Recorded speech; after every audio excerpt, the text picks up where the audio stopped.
Quer aprender a montar seu negócio online do absoluto zero e começar a ganhar dinheiro através da internet? Acesse o link no primeiro comentário fixado. Mas me formei e fui servir no Rio de Janeiro, né? Tenente, eu sou carioca, embora tenha morado muito pouco lá, porque sou filho de militar. O filho de militar não tem um paradeiro certo, né? Nem eu, nem meus filhos também não. Mas fui servir no Rio, fui servir no 24º BIB, uma unidade excelente, numa brigada melhor ainda, que era a 5ª Brigada de Cavalaria Blindada, a brigada mais potente do Exército Brasileiro na época, né? E era, vamos dizer assim, um outro exército, né? 1981, fardamento era todo verde, ninguém usava camuflado, a não ser a Brigada Paraquedista, que é a nossa tropa de elite mais antiga, né? Mas o restante do exército era uniforme verde. E o BIB ainda era elite porque usava boina preta. Só tinham 3 unidades que usavam boina no exército. A Brigada Paraquedista, a mais tradicional, a primeira unidade de elite, que era a boina grená, a boina vermelha. As tropas blindadas com a boina preta e as tropas de selva, que era boina verde na época. Boina verde. Então eu tive um início de carreira numa unidade completa, um excelente comandante, o coronel paraquedista Nelson Ivan Pensenal Pacheco. Depois ele foi chefe de Estado-Maior da Brigada Paraquedista depois. Com excelentes oficiais, tive a sorte de ter o general Ademar da Costa Machado, que era meu instrutor, né, na AMAN, e foi para essa mesma unidade. Eu me formei e ele foi transferido da AMAN. Então, ele praticamente continuou as orientações comigo e com meu colega de turma, que foi o 01. E, curiosamente, eu fui o mais novo da minha turma. Eu sou o mais novo da minha turma. Fui o claviculare.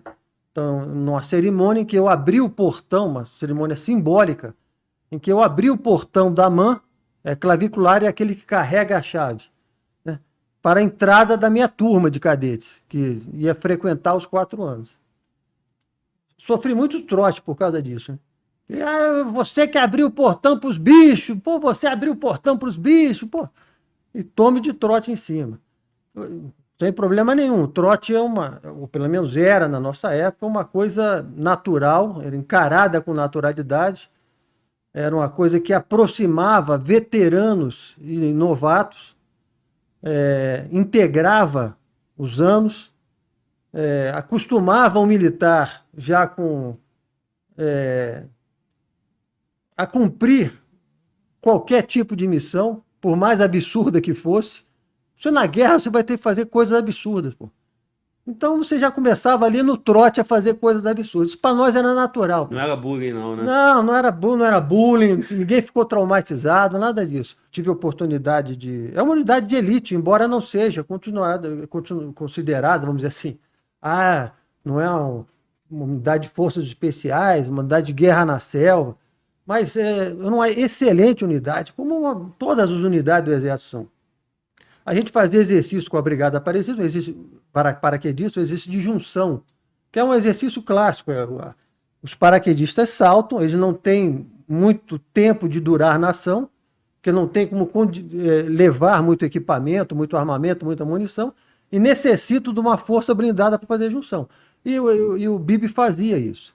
Então era uma unidade muito bacana, um pessoal muito competente, muito bom. Mas o Exército vai movimentando a gente, e meu pai já servia no CMA. Meu pai comandava o 4º BIS, na época, Rio Branco, no Acre. E sempre gostou de Amazônia. E eu falava comigo, e eu falei, vou tentar ir. Naturalmente, a gente ia ser transferido para a Amazônia. E eu fui transferido para o 1º BIS, 1º Batalhão de Infantaria de Selva. A célula máter da Infantaria de Selva brasileira, É um batalhão que me emociona até hoje. Foi o batalhão que mudou a minha vida.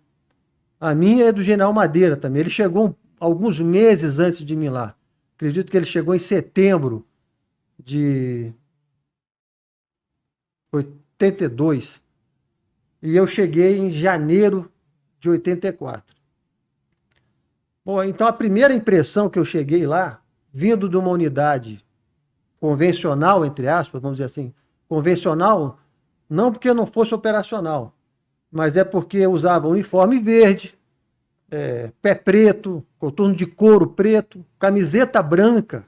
O exército usava camiseta branca. Pô, aí chego no primeiro bispo para me apresentar, pô, no corpo da guarda, todo mundo de camuflado. Suspensórios, pô, soldado usava suspensório. Lá no exército do Brasil, só usava suspensório oficial e sargento. E lá no primeiro bis, era todo mundo de camuflado, todo mundo de suspensório. O comando da guarda usava uma granada de mão real, granada de mão no suspensório. Terçado, metralhadora, faca. Pô, o cara tirava serviço todo equipado, pô. Eu fui entrando na unidade, fui vendo aquilo ali, falei, caramba, aqui é o meu lugar, pô. Tenente, pô. O tenente, ele quer aquilo ali. Não que eu não tivesse me realizado na outra unidade, pô. Mas é que, para o tenente, não há melhor lugar para servir, acredito que hoje ainda, do que na Amazônia, pô.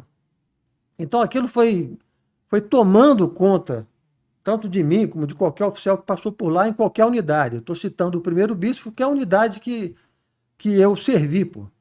Oficiais, porra, competentes, oficiais de carreira e oficiais de R2. Eu digo, eu quero até prestar uma homenagem aqui, os oficiais de R2 tão importantes para o Exército. Pô.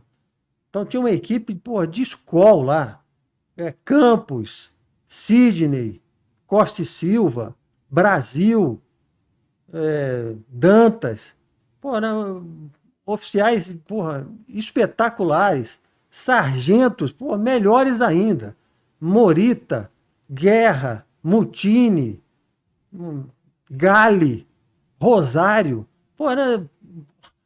e eu fui vendo aquilo ali e falei, caramba, aqui aqui que eu tenho que ficar, pô. E aquilo vai criando um espírito de corpo, vai criando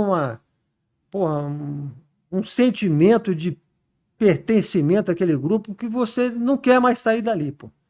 E aí, a partir daí, realmente eu liguei a minha vida, a partir dessa passagem pelo primeiro bis, que foi 83, 84, isso influenciou o resto da minha carreira, porque eu sempre queria voltar. Então eu saía por força de transferência, você tem que fazer cursos, você tem que servir em outras regiões do Brasil, o oficial tem que servir em, pelo menos, na época, né, 3 regiões diferentes, porque o Exército é nacional, sempre foi. Então não adianta você ficar num lugar só, porque você tem que conhecer as características das outras regiões. Mas sempre com aquela vontade de voltar. Então eu fiz ali o curso de Guerra na Selva, fiz junto com o então Tenente Madeira, pô. Ele já contou as histórias aqui, eu não vou repetir, só quero dizer que eu não sou pezão. Me chamavam de pé grande, mas não era pezão.